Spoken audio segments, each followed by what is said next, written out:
Holy shit. That was a rush.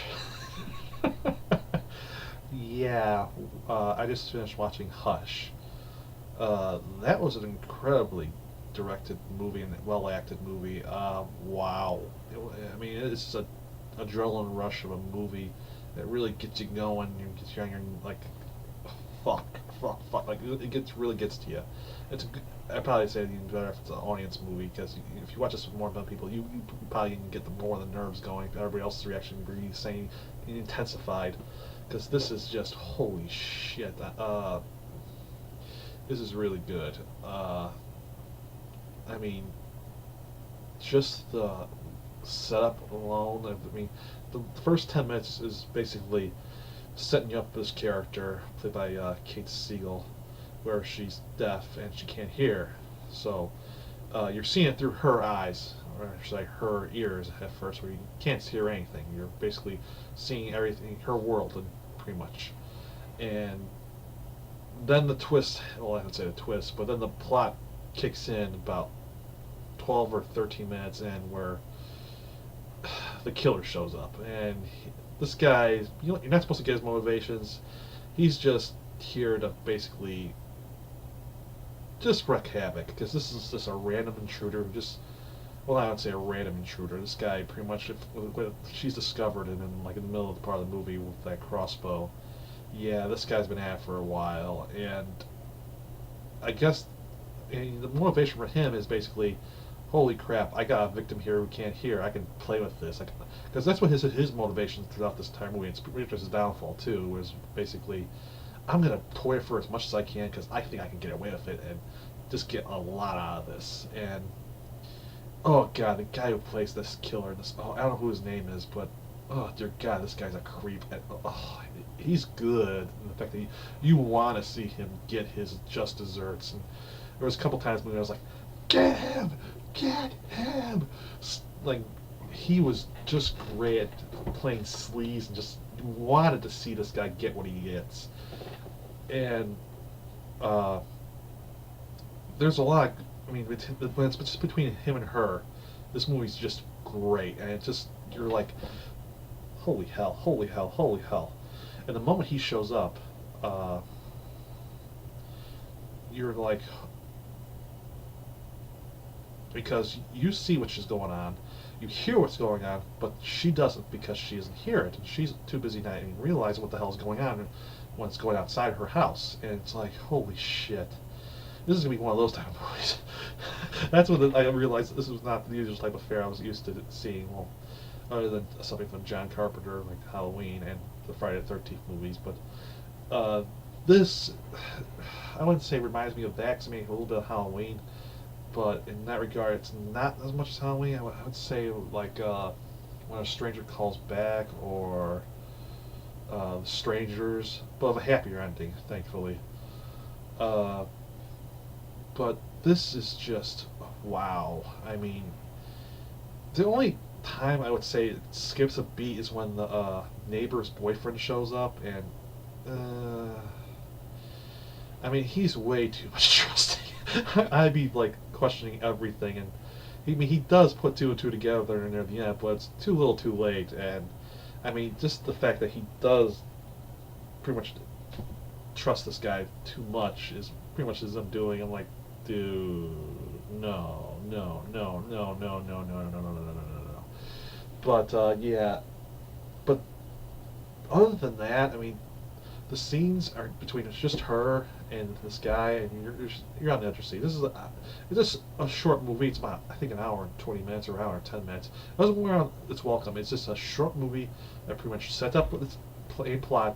10 minutes in shows you basically this is the world you're living in, and this is the character you're written for, and holy fuck, she has a lot against her going up against her, and you're really rooting for her to survive this movie. I mean, I'd be pissed off if she actually died, and this would have been tragedy of both of them getting killed in the end. Well, okay, spoiler alert, I just spoiled the movie, sorry.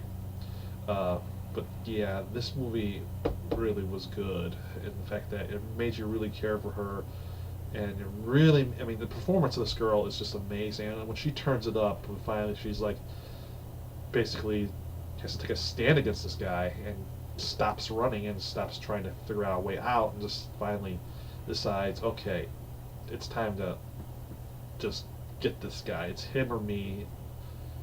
It's time for one of us. The thing, and when she does, it's really good, and it just takes that movie up a more notch. And just the scene in the bathroom where she's just standing holding a knife, waiting for him, and he shows up, and you're like, oh God. I mean, it just gets you, and you're just, if it just doesn't get you, you're like pretty much in the new school of horror. I mean, if you have been bred and watched like the old schools of horror of the 70s and 80s of slasher flicks and cat and mouse games of invasions, you're love this movie. You'll love this movie because this I love this movie to death because this movie's just it just hit that spot for me, and it just nailed it across the field. And I mean, the final shots of this movie are just so satisfying, and it just pays off. Everything from the weapon that was used to the final shots of her to him, and it just everything just works. I mean, this the only hiccup is that middle act, like boyfriend shows up, and you're like, dude, no, no, no, no, no, don't. Why are you? Oh, but, yes, no, why? Oh, oh shit.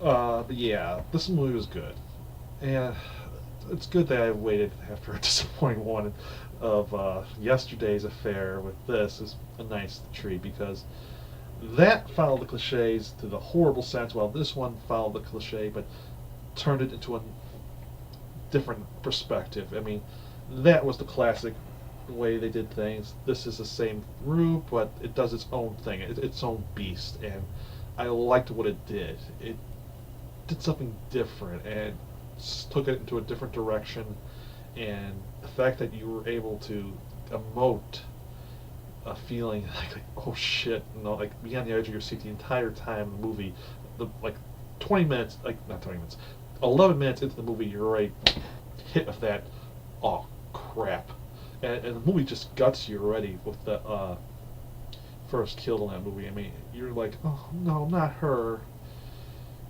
and you're just feeling all over, and you just already hate this.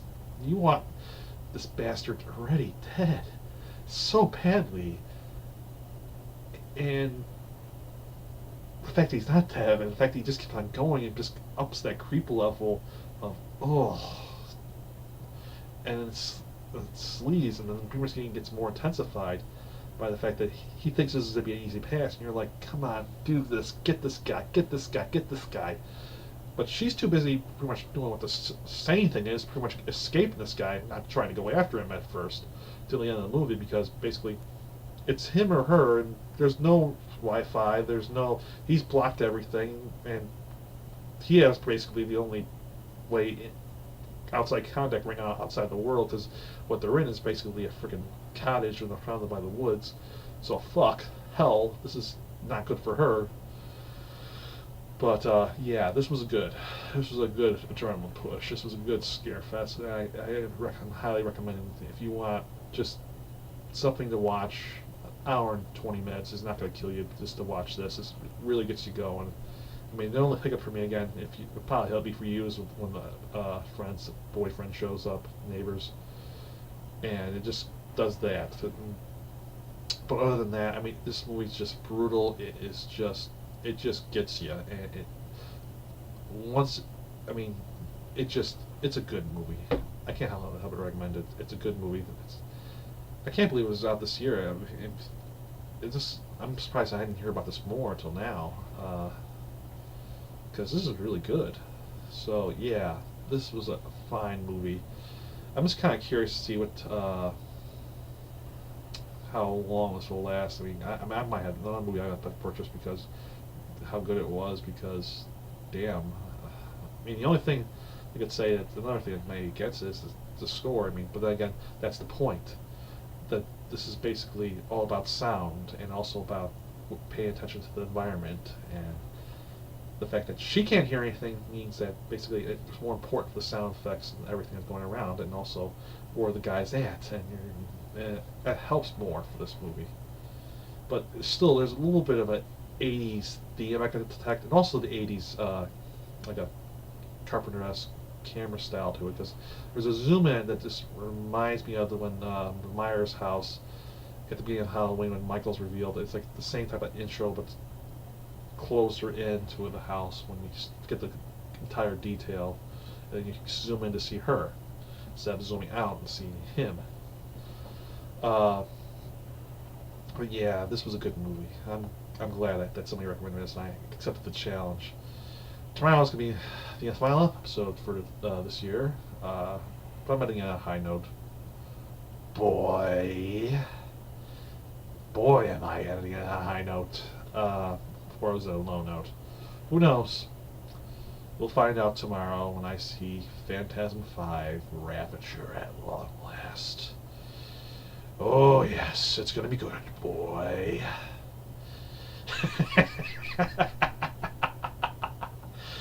uh, and tomorrow's Halloween too. Even better. So yeah, Hush, great movie, highly recommended. Probably say it's pretty up there. I honestly want to say it's better than the Babadook from last year. I'm sorry, but yeah, I'll say that. I'll say that it's better than Babadook. It's better than a few other things. Not as better as It Follows. I still like It Follows. But yeah, this was really good. I am glad I saw it. So yeah, till next time, folks.